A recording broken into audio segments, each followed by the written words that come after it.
Bienvenue sur Africa 24 dans cette nouvelle édition du Non-Stop Info, sommaire de l'actualité. Sans surprise au Sénégal, le Conseil constitutionnel valide la victoire au premier tour du président Macky Sall. Le chef de l'État réélu avec 58,26% des voix entame son deuxième mandat avec un appel au dialogue. Au Kenya, la Société nationale d'électricité Kenya Power va baisser des coûts d'électricité en faveur des petites et moyennes entreprises, une initiative qui vise à soutenir le renforcement du secteur manufacturier dans le pays. Et le Rwanda, terre d'accueil pour les réfugiés, 150 000 personnes ont en effet trouvé refuge au pays des 1000 collines. Certaines ont pu s'y épanouir professionnellement. C'est notamment le cas de Ali Abdi que nous allons découvrir dans ce journal. Je ne vois un seul camp, celui du Sénégal. Ce sont les mots du président Macky Sall dans son premier discours depuis sa réélection. Une réélection pour un second mandat confirmée ce mardi 5 mars sans surprise par le Conseil constitutionnel. Le chef de l'État, vainqueur avec 58,26% des voix, entame son deuxième mandat avec un appel au dialogue. Reportage à Dakar de notre correspondant El Hadji Ndiaye. Le président Macky Sall, après avoir vu sa réélection officiellement validée par le Conseil constitutionnel ce mardi 5 mars, s'est adressé à la nation à la présidence de la République. Son premier discours depuis le scrutin du 24 février 2019 a permis au président sénégalais de s'engager dans la continuité à travers le plan Sénégal émergent. À présent que la campagne électorale est définitivement terminée, je considère qu'il n'y a plus d'électeurs ou de camps marqués par des couleurs et démarqués par des lignes partisanes. Je vois un seul camp, celui du Sénégal. Le chef de l'État Macky Sall entame ainsi son deuxième mandat de 5 ans avec un appel au dialogue, un dialogue dont il compte définir les contours au lendemain de sa prestation de serment le 2 avril prochain.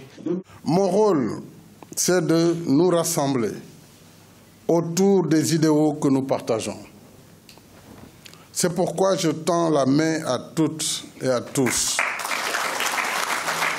pour engager un dialogue ouvert et constructif dans l'intérêt supérieur de la nation.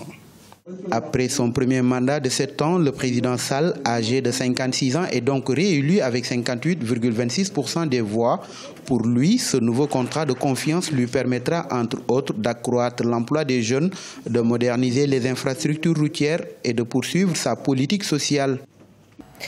C'est un fait inhabituel au Bénin. Aucun parti de l'opposition ne pourra se présenter de candidat aux élections législatives du 28 avril prochain. Selon la Commission électorale nationale autonome, sur les 7 listes déposées à la Sénat, seuls 2 partis soutenant la mouvance présidentielle ont été validés par l'instance électorale très remontée. L'opposition et la société civile dénoncent un recul de la démocratie.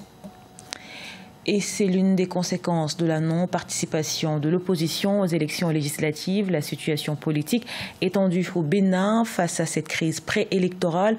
Une mission de la CEDEAO, Communauté économique des États de l'Afrique de l'Ouest, séjourne dans le pays pour rencontrer les différents acteurs politiques. Objectif, trouver un consensus entre pouvoir et opposition. Reportage de notre correspondant Lefty Ounou.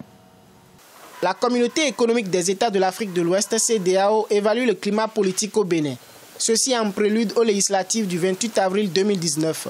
Une délégation de l'organisation communautaire, conduite par le commissaire aux affaires politiques, paix et sécurité, y effectue une mission depuis ce 3 mars 2019.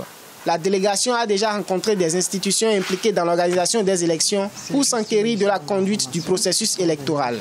Notre mission a un double aspect de visiter les préparatifs de cette élection législative et ensuite, s'il y a des difficultés de compréhension sociopolitique, on dresse le lit d'une diplomatie préventive pour éviter qu'il y ait des conflits après. La délégation de la CEDEAO arrive à un moment où le pays fait face à une crise préélectorale. Une situation politique caractérisée par une éventuelle absence de l'opposition aux prochaines législatives. Vous savez que la CEDEAO a un cadre de prévention, de gestion des conflits.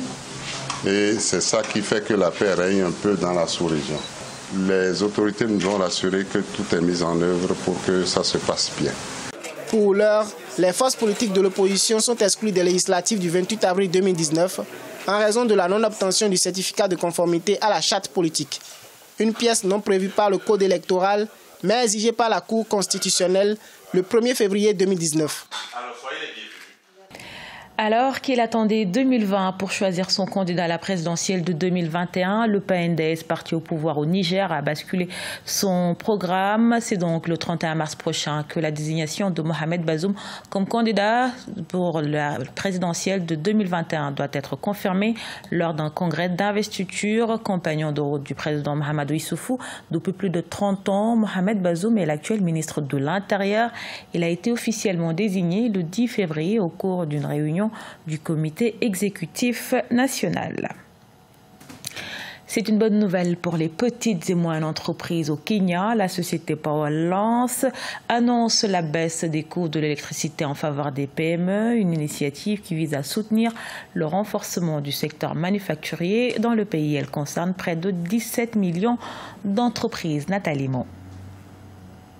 Afin de soutenir le renforcement du secteur manufacturier au Kenya, la baisse du coût de l'électricité a été annoncée. Selon Kenya Power, l'entreprise nationale d'approvisionnement électrique, la consommation en électricité des petites et moyennes entreprises kenyanes est passée de 23,9 milliards de shillings en 2013 à 27 milliards de shillings en 2018. La réduction de la facture énergétique vise ainsi à accroître les performances du secteur manufacturier dans le pays. Quand on réduit les coûts de l'électricité, automatiquement, ça réduit les coûts de production. Et quand ça réduit les coûts de production, ça fait que les produits sont compétitifs sur le marché. Et en ce moment, l'entreprise ne peut que se sentir mieux.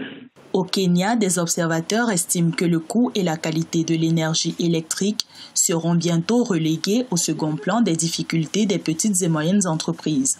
Selon ces derniers, la solution à ce problème repose dans l'essor des énergies renouvelables dans le pays. Donc, les énergies renouvelables doivent automatiquement être préférables à l'énergie électrique, étant entendu que les coûts de production de cette énergie sont très faibles. Donc, et conséquemment, ça a un effet nécessaire sur les coûts de production.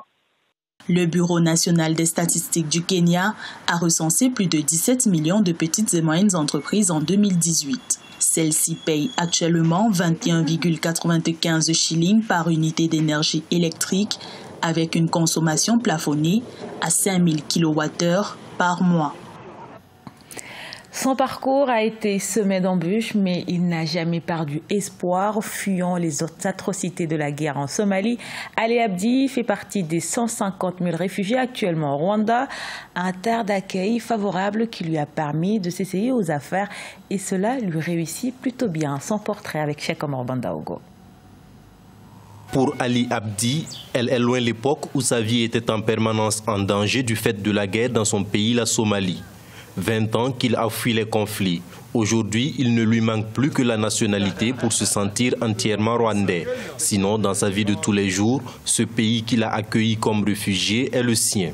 Je vis comme tout autre citoyen de ce pays. Je parle la langue locale et mes amis sont originaires de ce pays. Au Rwanda, Ali a eu la chance de trouver un environnement favorable qui a renforcé son sens aigu de l'entrepreneuriat. Il a donc lancé une épicerie dans la vieille zone industrielle de Kigali où transitent les camions transportant des marchandises en provenance de Tanzanie, d'Ouganda et du Kenya, ce qui garantit un approvisionnement régulier en biens pour son entreprise. Dans cet environnement paisible, il a fondé une famille avec une Rwandaise. Je veux qu'ils apprennent et travaillent dur afin qu'ils ne soient pas confrontés aux mêmes problèmes que moi. C'est tout ce dont je rêve. Le Rwanda permet l'intégration des réfugiés, leur permettant de travailler dans le pays, d'avoir accès aux services de santé, aux assurances, aux banques et à l'éducation.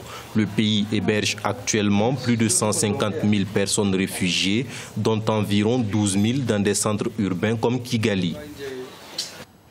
Ce journal a été réalisé par l'ensemble de la rédaction. Merci pour votre fidélité.